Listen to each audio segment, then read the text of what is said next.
Ladies and gentleman, अगर आप व्यापारी हैं, व्यापार करते हैं, मेटल स्क्रैप में डील करते हैं, then this video is very important and relevant for you. 54 GST Council meeting that has been held on 9 September 2024. Our Honorable Finance Minister Nirmala Sitharaman has confirmed that the RCM is going to be introduced on metal scrap. जी हाँ, metal scrap के ऊपर RCM introduce होने वाला है. अगर आप व्यापारी हैं, मेटल स्क्रैप में डील करते हैं, तो आपके ऊपर ये प्रोविजन अप्लीकेबल होने वाला है. इसके नोटिफिकेशन और सर्कुलर बहुत जल्दी आने वाले हैं. तो आपको आरसीएम के तहत जीएसटी पे करनी पड़ेगी. अभी आरसीएम आपके ऊपर लगेगा कब? अगर आपने अनरजिस्टर्ड सप्लायर से माल परचेज किया, मेटल स्क्रैप परचेज किया अनरजिस्टर्ड सप्लायर से, तो as a buyer, as a recipient आपको आरसीएम के तहत जीएसटी पे करनी पड़ेगी.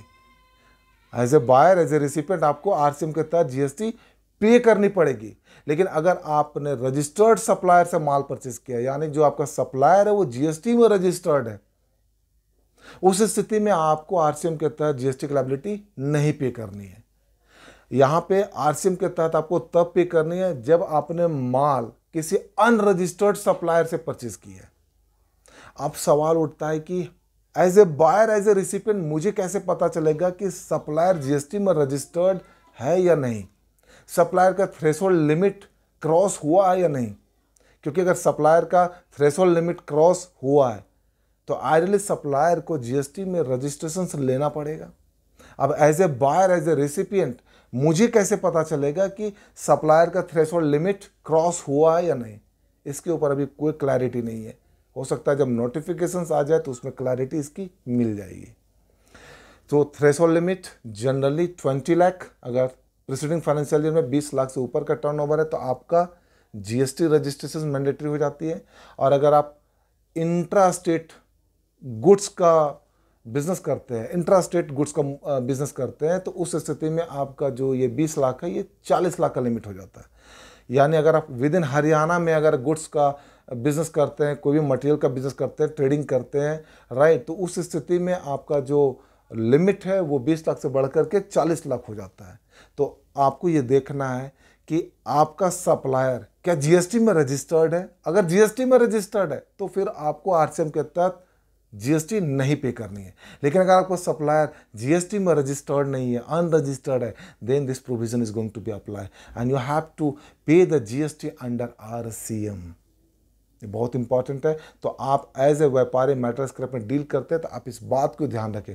इसके साथ एक और बहुत बड़ा बदलाव, एक बहुत बड़ा changes, TDS on metal scrap के ऊपर, टीडीएस ऑन मेटल स्क्रैप के ऊपर 2% डिडक्ट करना है. यानी जब आपने सप्लायर से माल परचेज किया, मेटल स्क्रैप परचेज किया, जब उसको आप पे करेंगे या फिर एडवांस पे करेंगे, जब भी आप पे करेंगे तो आपको 2% जो है आपको टीडीएस भी डिडक्ट करना है. 2% आपको टीडीएस भी डिडक्ट करना है. तो आप एज ए रेसिपिएंट, बायर इस चीज़ को सुनिश्चित करें कि whenever you are going to pay to your supplier, you are going to deduct 2% TDS on the amount that has been, you have to pay, that has been, you have to pay. तो उसके ऊपर आपको जो है 2% TDS आपको deduct करके pay करना है. तो ये 2 चेंजेस आपके ऊपर आने वाली है. पहला कि as a buyer, as a recipient आपको जीएसटी पे करनी है under RCM, and the second is as a buyer, as a recipient जब आप सप्लायर को फाइनल अमाउंट पे करेंगे तो आपको 2% टीडीएस डिडक्ट करके पे करना पड़ेगा. So this is the 2 provision that is going to be apply in your case. अगर आप मेटल स्क्रैप में डील करते हैं, जनरली इस सेक्टर को अनऑर्गेनाइज सेक्टर बोला जाता है. द रीज़न बिकॉज यहाँ पे काफ़ी सारे अनऑर्गेनाइज लोग काम करते हैं. मेटल स्क्रैप, स्क्रैप का मतलब कूड़ा, तो मेटल का कूड़ा का डीलिंग होता है. तो जनरली ये सेक्टर अनऑर्गेनाइज सेक्टर माना जाता है. तो यहाँ पे जो लोग काम करते हैं वो इतने ज़्यादा कंप्लाइंस बेस्ड नहीं होते हैं. तो as a entrepreneur, as a business owner अगर आप इसमें डील करते हैं तो आप भी इस रिलेवेंट प्रोविजंस को अप्लाई कीजिए और प्रोविजंस के कंप्लाइंसेस फुलफिल कीजिए. And if you are finding any kind of difficulties in complying the provisions, whether it is GST, income tax, advance tax और whatever may be, then please do not hesitate to talk to me, to comment on my inbox. I am here to support you. I am here as a compliance partner to support you and bring something more in your business so that your business would have some organic and some more growth. So this is how the important part here is. So start to follow the compliances which are going to be applied very soon once the notifications will become, And if you have any kind of issues during the implementations, then do not hesitate to comment on my inbox. This is Sajan Singh signing out until we meet again. Thank you. Thank you very much.